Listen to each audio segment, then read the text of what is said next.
Elle a longtemps su sourire en public, tout en avalant, en privé, ce qui brûle la gorge. L'injustice, la suspicion et cette solitude particulière qu'on ressent quand on aime un homme que tout le monde croit posséder. Laetitia Hallyday a 50 ans, et dans cette étape où l'on ne peut plus se raconter d'histoire, elle accepte enfin de nommer une fracture restée jusque-là presque invisible. Pas une dispute spectaculaire, pas un clash filmé, mais une rupture silencieuse avec Sylvie Vartan. Deux femmes, deux époques, deux façons d'aimer Johnny Hallyday. D'un côté, Laetitia, dernière épouse, celle des années de maturité, des tournées épuisantes, des fins de soirée où l'icône redevient simplement un homme. Celle qui a accompagné la star jusqu'au bout et qui, après la mort de Johnny en décembre 2017, s'est retrouvée au centre d'un cyclone. L'héritage, la famille, les loyautés, les procès, les soupçons. Et, au milieu, deux enfants, Jade et Joy, grandissant sous les flashs et les polémiques. De l'autre, Sylvie Vartan, première grande histoire, l'épouse mythique des années yéyé, une figure de chanson française à part entière, et surtout, la mère de David Hallyday. Une femme qui, elle aussi, a vécu l'exposition, la pression, la légende, et qui, quand Johnny disparaît, ne parle pas seulement comme une ex, elle parle comme une mère, comme une mémoire, comme une gardienne d'un récit. Entre elles, il y a un homme, et il y a ce qu'il laisse derrière lui, un nom, un patrimoine, des chansons, mais aussi une famille en morceaux. Officiellement, chacun a sa place. Officiellement, chacun respecte l'autre. Pourtant, quelque chose se coupe. Une distance qui n'a pas besoin d'insultes pour exister. Un froid qui se fabrique avec des non-dits, des invitations qui n'arrivent pas, des hommages où l'on ne se regarde pas, des phrases soigneusement polies qui sonnent vides. Pourquoi parler maintenant? Parce qu'à force de tenir, on finit par se perdre. Parce qu'à 50 ans, on ne veut plus être seulement la veuve d'eux. Parce que les années passent, que les dossiers se ferment et que les blessures, elles, restent ouvertes. Parce qu'il y a les enfants qui grandissent, qui lisent tout, qui entendent tout. Et parce que dans l'histoire Hallyday, chaque silence devient un message. Alors Laetitia brise une règle qu'elle s'était imposée, ne pas ajouter de feu à la légende. Elle ne cherche pas la revanche, elle cherche une version respirable de la vérité, la sienne, avec ses hésitations, ses regrets, et cette question qui la suit depuis des années. Comment vivre après l'amour quand l'amour vous laisse une guerre? Mais alors, que s'est-il réellement passé au tout début entre Laetitia et Sylvie? À quel moment la distance s'est-elle transformée en rupture? Et surtout, qui dans cette histoire a choisi le silence et à quel prix? Elle arrive dans cette histoire avec l'âge de l'insolence et la fragilité de quelqu'un qui sait déjà qu'on la jugera avant même de l'avoir écoutée. Quand Laetitia entre dans la vie de Johnny Hallyday au milieu des années 1990, elle n'entre pas seulement dans l'intimité d'un chanteur, elle entre dans une légende collective. Et dans cette légende, Sylvie Vartan n'est pas une ex, elle est un chapitre fondateur, une icône à part entière. Une femme que le public a aimée, parfois comme on aime un couple, parfois comme on protège une princesse. Il faut imaginer ce que cela représente pour une jeune femme d'une vingtaine d'années, se retrouver projetée dans une histoire où tout est déjà écrit par les autres, les fans, la presse, l'entourage, les habitudes. Et au centre, cette question muette, presque cruelle. Qui es-tu pour prendre ta place? La première rencontre entre Laetitia et Sylvie n'a jamais été racontée comme une scène spectaculaire. Justement. Elle ressemble plutôt à ces instants où tout se joue dans les détails. Une poignée de main un peu trop brève, un regard qui mesure, un silence qui pèse plus que des phrases. Ce que l'on comprend en recoupant les témoignages et les récits d'entourage, c'est que le contexte est immédiatement délicat. Johnny n'est pas un homme neutre. Il transporte avec lui des souvenirs, des fidélités, des blessures, des réconciliations provisoires. Et Sylvie, elle, porte aussi quelque chose de très concret. David. Un fils devenu adulte, mais un fils quand même. Un lien direct, indiscutable. Là où Laetitia n'a encore que sa présence, son amour, et cette volonté de ne pas être une passagère. Laetitia le sait. Elle n'arrive pas après Sylvie, comme on arrive après un simple épisode. Elle arrive après un mythe. Alors elle avance avec prudence. On l'a dit déterminée, oui, mais on oublie souvent l'autre dimension, la peur. La peur de mal faire. La peur d'être réduite à un cliché, la jeune, la nouvelle, celle qui profite. Et la peur surtout d'être rejeté avant même d'avoir eu le temps d'exister. Dans ces moments-là, Johnny joue l'intermédiaire. Il veut apaiser. Il veut que les mondes cohabitent. Il parle de famille comme d'un idéal qu'il faudrait maintenir, même quand les pièces ne s'emboîtent plus. Selon plusieurs proches, il aurait présenté Laetitia avec une forme de fierté, presque adolescente, comme s'il avait retrouvé une énergie, un nouveau départ. Et c'est précisément cela qui peut blesser en face, parce qu'un nouveau départ, pour celui qui arrive, peut ressembler à un effacement pour ceux qui étaient là avant. Sylvie, elle, observe. Elle a connu l'adoration publique, elle a connu les trahisons, les absences, les retours. Elle a appris à se protéger avec une élégance qui parfois ressemble à de la distance.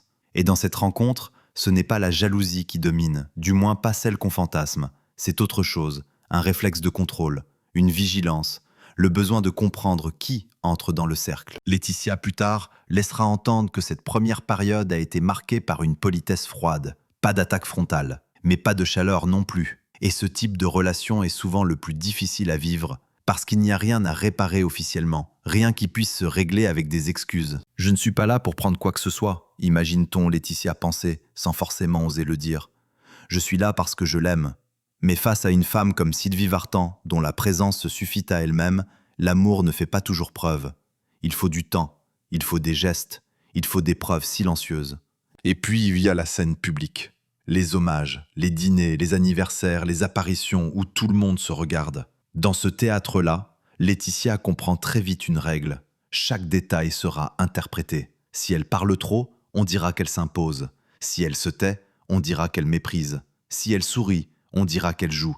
Si elle est sérieuse, on dira qu'elle calcule. Sylvie, de son côté, a aussi ses propres contraintes.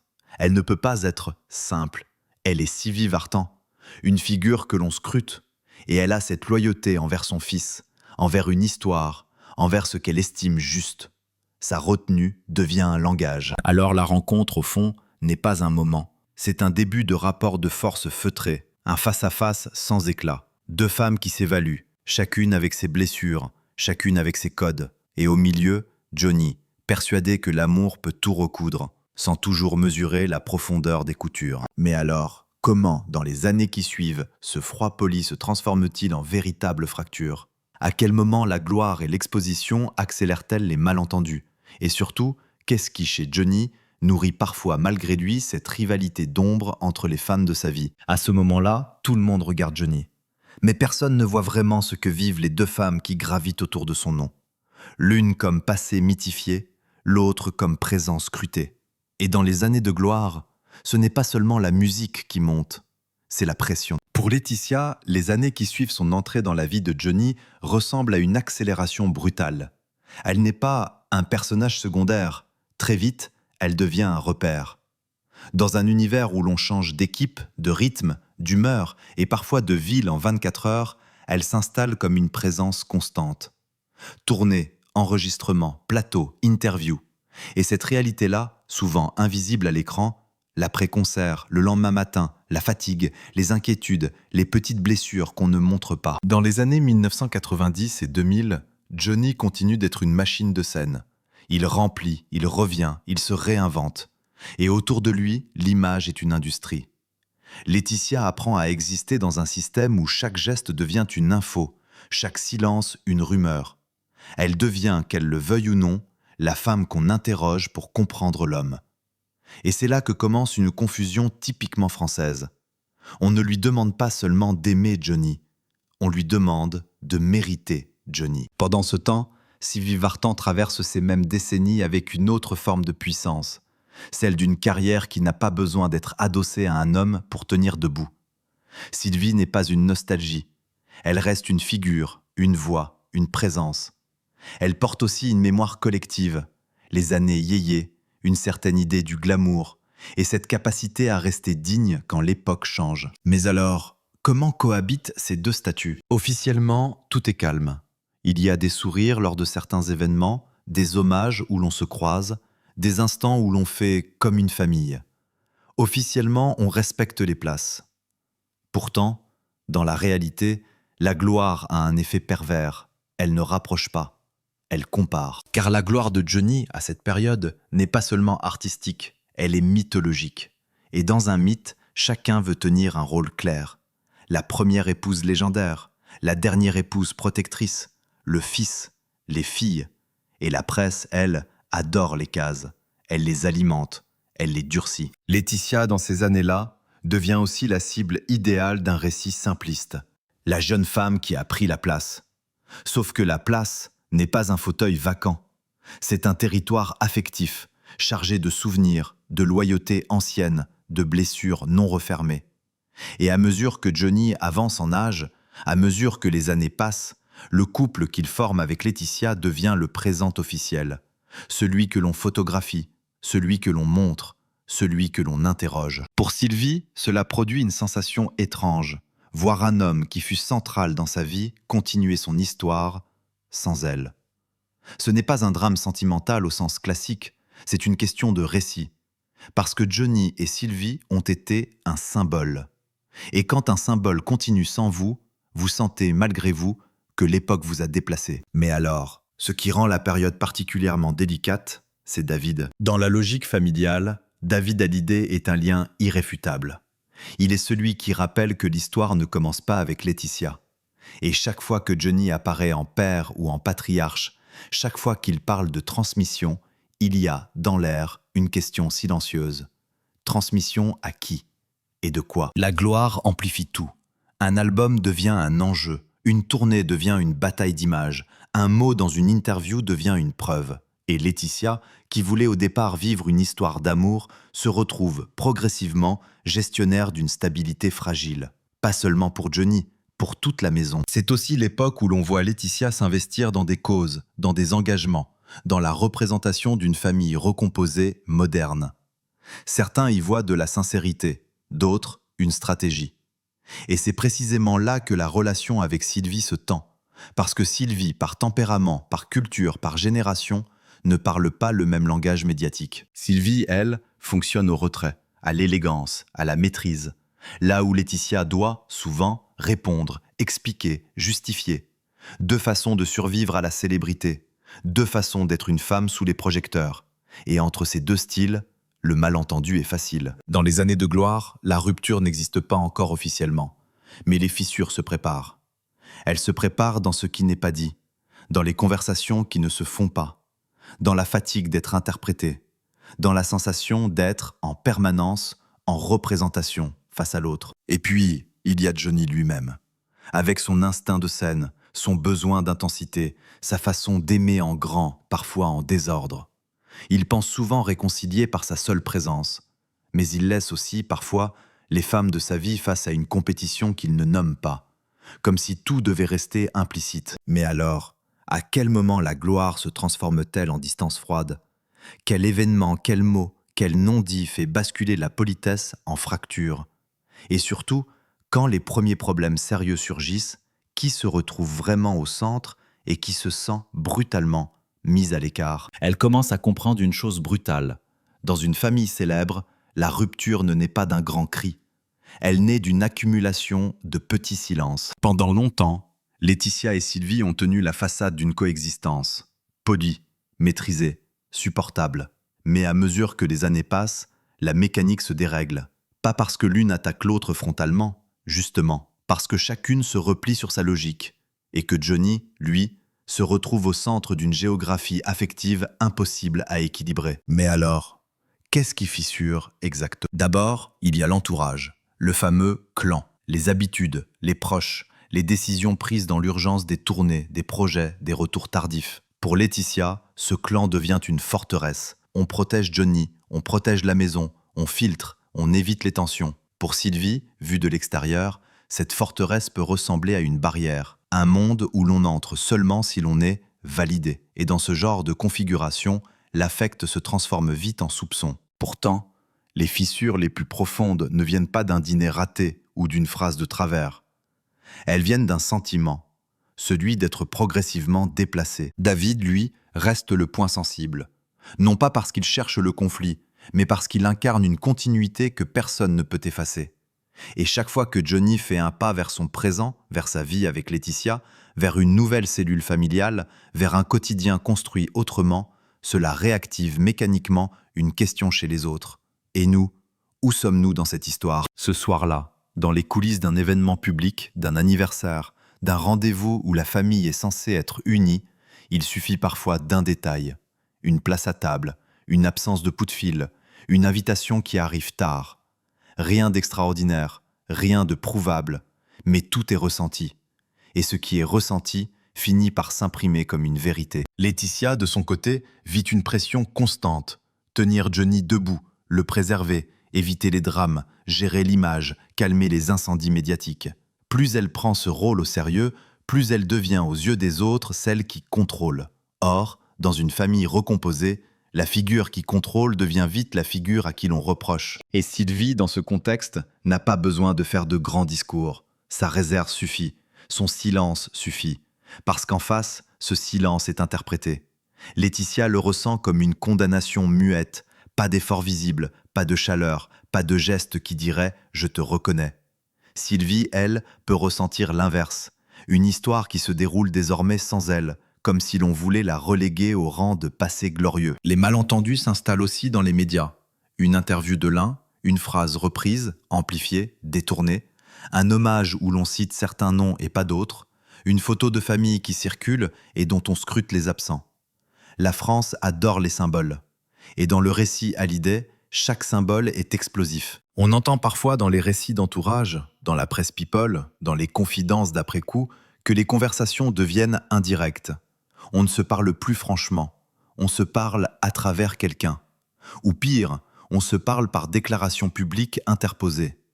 Chacun veut éviter de déclencher une guerre ouverte. Mais en évitant la guerre, on fabrique une autre violence, l'éloignement. « Je veux juste qu'on respecte ce que Johnny voulait ». Cette phrase, sous différentes formes, revient souvent dans ce type d'histoire. Parce que c'est le dernier refuge moral, invoquer l'absent pour légitimer le présent. Et là, le problème est insoluble. Chacun est persuadé de savoir ce que Johnny voulait. Chacun s'en fait le dépositaire. Mais alors, à ce stade, Johnny aurait-il pu arrêter la fissure? Il y a chez lui une contradiction permanente. Il veut l'unité, mais il vit dans l'intensité et le mouvement. Il promet, il apaise, il rassure. Puis il retourne à la scène, au rythme, à la fatigue, à ses propres démons. Et ce qu'il ne tranche pas clairement, les autres le ressentent comme un arbitraire, comme une injustice, comme un abandon. Pour Laetitia, les fissures sont aussi intimes. Elle commence à se sentir seule à tenir la maison, seule à encaisser, seule à être jugée. Et quand elle croise Sylvie, elle ne voit pas seulement l'artiste et l'icône, elle voit le regard d'une époque qui ne la reconnaît pas, d'une époque qui continue de dire, parfois sans le dire, la vraie histoire, c'était avant. Pour Sylvie, à l'inverse, la fissure peut prendre la forme d'une dépossession, voir le récit de Johnny se raconter au présent, sans place claire pour celle qui fut longtemps au centre du mythe. Et surtout, percevoir que le lien avec David, le lien originel, devient un sujet, presque un problème à gérer. À partir de là, la rupture silencieuse n'est plus un risque, c'est un mécanisme. Alors une question se pose, et elle est terrible. Quand les vraies tempêtes arriveront, qui parlera encore à qui? Qui se téléphonera? Qui fera le premier pas? Et surtout, qu'est-ce qui se passe quand dans une famille déjà fissurée, surgit une crise assez grande pour tout faire basculer? Il y a un moment où l'on ne discute plus de politesse, ni de place à table, ni de symbole. Il y a un moment où la vie impose sa propre hiérarchie. Et dans la famille Hallyday, ce moment porte un nom simple, implacable, la faim. Quand la santé de Johnny se fragilise, quand les inquiétudes deviennent des urgences, la mécanique familiale bascule. Parce que la maladie ne laisse pas de place au théâtre.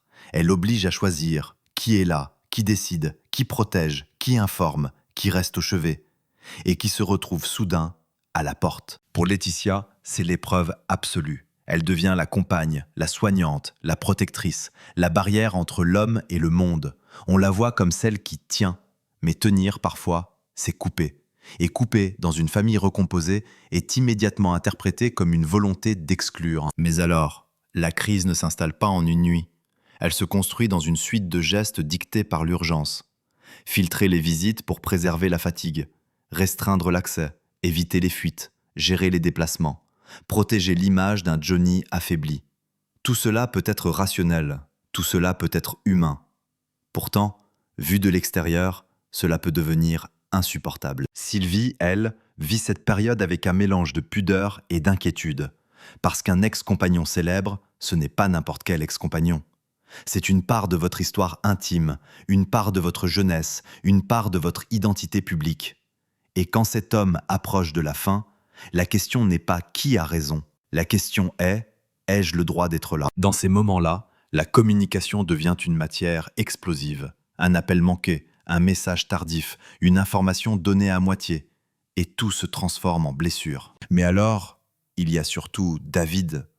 Parce que David n'est pas seulement le fils, il est un héritier symbolique, une mémoire vivante. Et quand Johnny est malade, David cherche une place naturelle, celle d'un enfant auprès de son père. Or, dans la réalité d'un clan soudé autour d'un malade, l'enfant adulte n'entre pas toujours comme il le voudrait. Il doit composer avec le quotidien du couple, avec le rythme médical, avec des décisions prises sans lui. Ce soir-là, ou ces jours-là, parce que la maladie est une succession de soirs semblables, les tensions franchissent un seuil. On ne parle plus seulement d'affect, on parle de contrôle, de légitimité, de qui sait quoi. Et derrière, déjà, une autre ombre arrive. L'après Johnny. Car il faut le dire, la crise n'est pas uniquement émotionnelle, elle est aussi juridique, financière, médiatique. Tout le monde le sait, personne ne veut le dire trop tôt, parce que ce serait indécent. Pourtant, tout le monde le sent. Et dans cette anticipation, les positions se crispent. Laetitia, dans l'urgence, veut préserver l'homme. Mais elle protège aussi une cellule familiale, Jade et Joy. Elle protège leur équilibre, leur intimité, leur place de petite face à un monde d'adultes déjà prêt à se déchirer. Et ce réflexe-là, chez une mère, est presque irrépressible. Sylvie, elle, pense aussi à son fils. Non pas comme à un acteur stratégique, mais comme à un enfant qui doit pouvoir vivre l'adieu à son père sans être humilié, sans être relégué. Et quand un fils a le sentiment qu'on lui retire ce droit, ce n'est plus une tension, c'est une fracture morale. Pourtant, l'événement qui scelle la rupture silencieuse n'est pas forcément une phrase prononcée à voix haute. C'est souvent l'inverse, le non-dit. La mort de Johnny, en décembre 2017, déclenche ce que beaucoup attendaient sans l'avouer, une bataille de récits. Hommage, cérémonie, déclaration, et surtout cette question qui explose quelques semaines plus tard, l'héritage. Dans l'espace public, l'affaire devient immédiatement un séisme. On parle de testament, de choix, de justice, d'exclusion.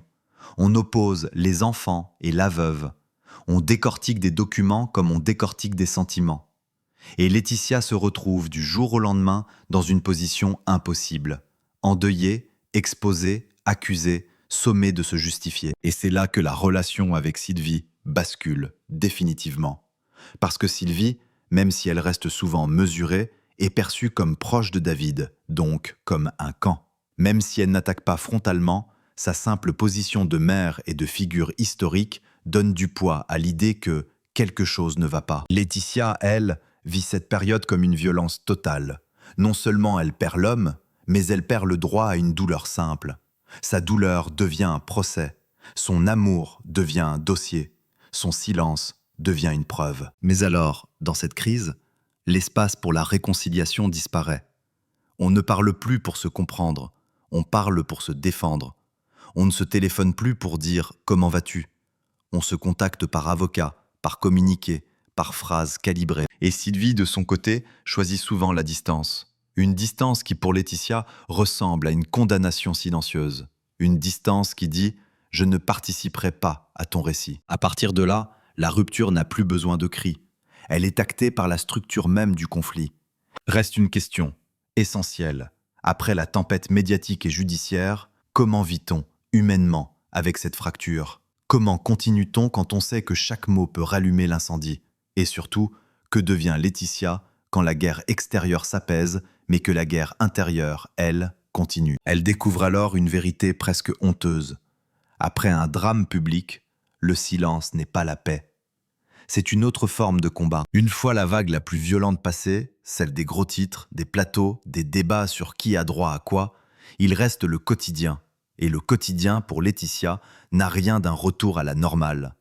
Il est fait de déplacements, de procédures, de regards qui jugent, d'enfants à protéger, et d'une fatigue intérieure qu'aucune victoire médiatique ne peut effacer. Après la mort de Johnny, elle vit dans une double injonction, se montrer forte et prouver qu'elle ne manipule pas. Or, À force de devoir prouver, on finit par se dissocier de soi-même. Laetitia continue de parler d'amour, de mémoire, de fidélité, mais elle sait que chaque phrase sera découpée, qu'une virgule deviendra une polémique. Alors elle choisit parfois un langage prudent, presque administratif, quand son cœur, lui, voudrait crier. C'est là que commence l'après la tempête, une existence sous surveillance. Sylvie Vartan, dans ce paysage, est une présence paradoxale. Elle n'est pas en première ligne du conflit juridique, mais son nom, son statut, son lien avec David la place dans l'imaginaire collectif comme une figure de l'autre camp. Et même lorsqu'elle se tait, ce silence parle. Pourtant, ce qui change après la tempête, c'est la temporalité. Les émotions ne sont plus immédiates, elles s'installent, elles se transforment en ressentiment, en tristesse, en lassitude. Et là, la rupture silencieuse avec Sylvie devient plus nette. Ce n'est plus une crise, c'est un état. Laetitia se retrouve à élever Jade et Joy dans un monde où leur père est une légende, donc une propriété publique. 2 enfants qui doivent grandir avec une absence immense et avec des adultes qui se disputent ce que cet homme a laissé. Laetitia doit leur apprendre à vivre avec le bruit, à ne pas répondre à tout, à ne pas se laisser définir par ce que les autres disent. Et c'est précisément sur ce point que la fracture avec Sylvie devient intime. Parce que Sylvie représente une autre lignée, une autre manière de protéger les siens. Sylvie protège David en gardant une distance, en évitant la fusion médiatique, en restant dans une posture de dignité froide. Laetitia, elle, est obligée d'être frontale. Elle doit défendre, expliquer, rassurer, parfois même se battre.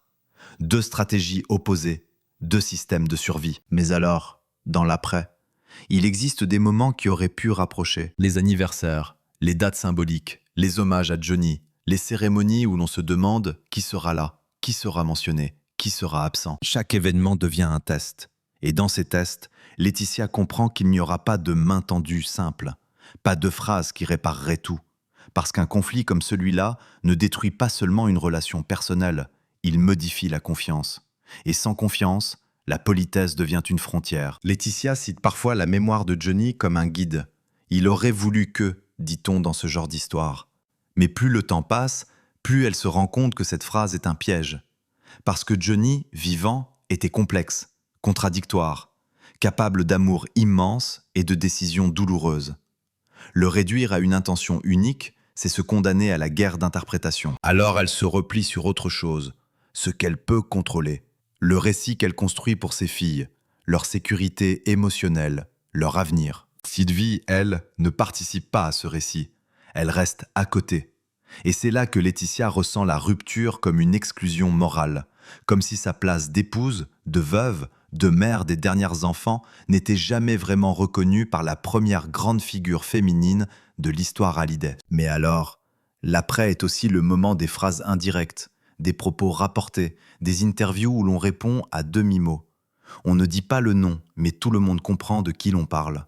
Et ces demi-mots font plus de dégâts qu'une dispute, parce qu'ils s'installent dans la durée. Laetitia, à ce stade, vit avec un sentiment très précis, celui d'avoir été condamnée sans procès intime. Condamnée par une partie du public et condamnée, en silence, par une femme qu'elle n'a jamais vraiment réussi à atteindre. « J'aurais aimé », pourrait-elle dire. « J'aurais aimé une phrase simple, une reconnaissance, pas une approbation de tout, juste une phrase humaine. Je sais que tu as souffert aussi. » Mais Sylvie n'est pas de celles qui offrent ce type de consolation en public. Et en privé, si des échanges existent, ils restent rares, filtrés, trop fragiles pour porter une réconciliation. C'est là, paradoxalement, que Laetitia vieillit d'un coup. Pas parce qu'elle perd sa jeunesse, mais parce qu'elle perd l'illusion que le temps arrange tout. Et pourtant, après la tempête, on ne peut pas rester dans la guerre éternellement. On finit par chercher un sens, un apaisement, une vérité supportable.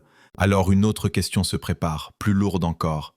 Qu'est-ce qui, des années plus tard, pousse Laetitia à parler enfin de cette rupture silencieuse avec Sylvie? Qu'est-ce qui se passe intérieurement quand on décide de briser le silence, non pas pour attaquer, mais pour exister? Elle ne cherche pas à gagner, elle cherche à respirer. Quand Laetitia parle enfin, ce n'est pas un coup de théâtre, ce n'est pas un règlement de compte, c'est un geste beaucoup plus rare et beaucoup plus risqué.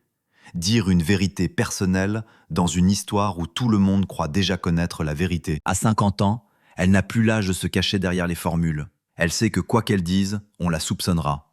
Alors si elle parle, c'est qu'il y a une nécessité, une saturation, une fatigue d'être un personnage, et surtout, une conscience. Le silence, à force, devient une version officielle, une version qui ne lui appartient pas. La révélation commence souvent comme ça, dans la bouche de quelqu'un qui a longtemps tenu, par un aveu simple, presque sans agressivité. Je n'ai jamais voulu de guerre, ou je n'ai jamais voulu effacer personne. Des phrases qui semblent évidentes, mais qui, dans ce contexte, sont explosives.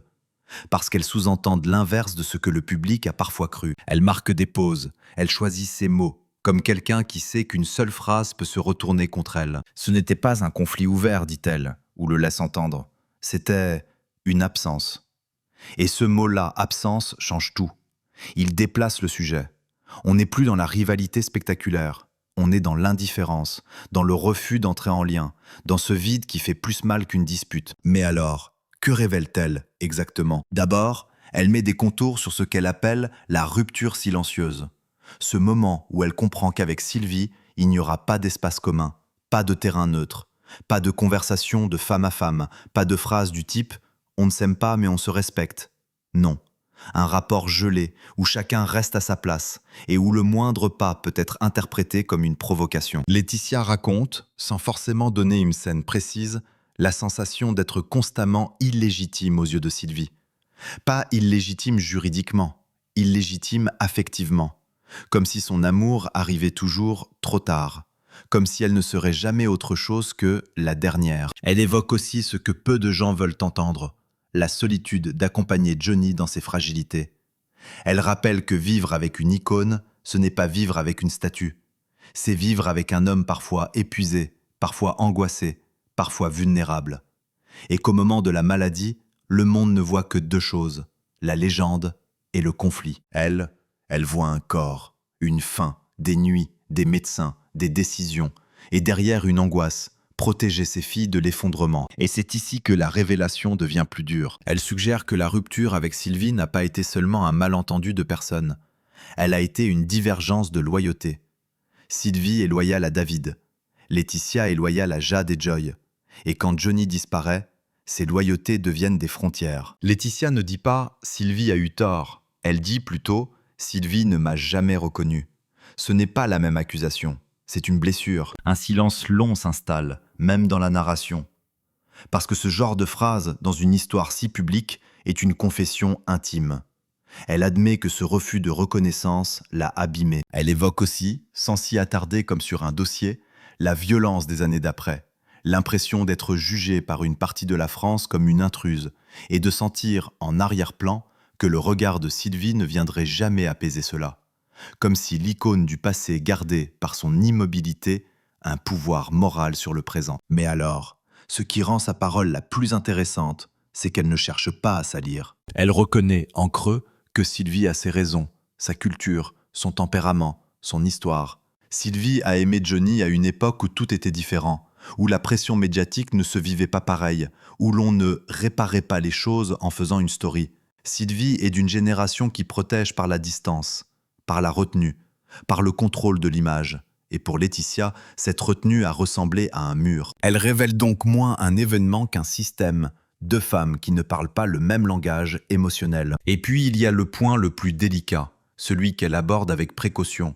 L'idée que Johnny, par amour ou par épuisement, a parfois laissé des choses se figer, qu'il n'a pas créé de pont durable, qu'il a voulu l'unité, mais qu'il a vécu dans le mouvement.